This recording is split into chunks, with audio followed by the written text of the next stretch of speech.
ఈ వీడియో నాకు చాలామంది పంపారు. బేసికల్లీ ప్రోటీన్ పౌడర్లన్నీ ఇలా పురుగులతో తయారు చేస్తారా అని. సరే, నిజం మాట్లాడుకుందాం. ఫస్ట్ థింగ్, వే ప్రోటీన్ అన్నది మనకి మిల్క్లోంచి తయారు చేస్తారు.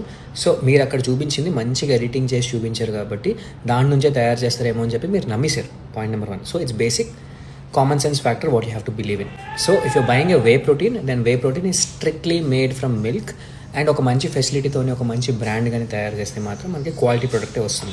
No coming to the insect protein ఏదైతే ఉందో, it's a growing market right no.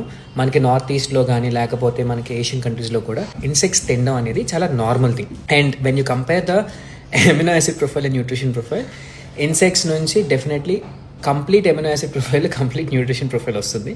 అది మనం తినాం obviously, but there is definitely a scope of getting decent amount of nutritious food through insects. Again ఆ టైప్ ఆఫ్ ఫుడ్ మార్కెట్ కూడా తయారవుతుంది ప్రస్తుతానికి. వాటి నుంచి కూడా సప్లిమెంట్స్ రావడంలో తప్పేమీ లేదు. మీరు కొనుక్కునేటప్పుడు వే ప్రోటీన్ కొంటున్నారా, ఇన్సెక్ట్ ప్రోటీన్ కొంటున్నారా చూసి కొనుక్కోండి. ఇండియాలో అయితే ఇంకెవడు అమ్మట్లేదు, కంగారు పడకండి.